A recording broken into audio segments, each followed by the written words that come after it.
miss Oahu, but if it goes back, we could get hit. That's correct, and that is, you pretty much summed it up right there. That is completely correct, because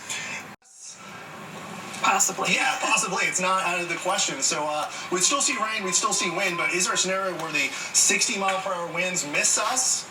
It's not out of the question. We want to prepare for hurricane force winds. It could turn straight into us. We can't rule that out, but yeah, things are looking much better than they were looking just a few hours ago when we were tracking this morning. That's right, and definitely continuing to see that west-northwest motion at 16 miles per hour. Yeah, not this time, and we've had weaker than normal wind shear. It's still there, though. We've got the battle, and it's just kind of the battle here between the warm water, which is going to would allow for it to strengthen if there wasn't wind shear, and then we have the strong winds aloft, which wind shear is just strong winds aloft. Basically, it tears the storm into two.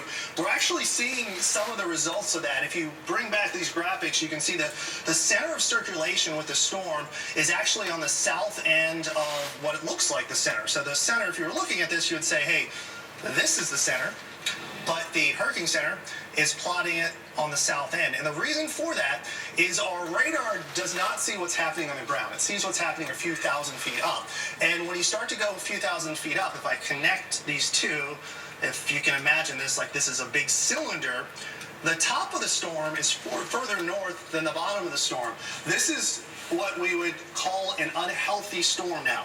So when it's completely vertical, that's when we have the greatest uplift, we have the greatest updraft, we have a healthy storm. Completely vertical storms, when the top and the bottom are right over each other, those are storms that could intensify. When they start to shear, like we're seeing right now, that's an indication that this storm will weaken, and the expectation is that the shear is going to win over. So eventually we will see continued weakening.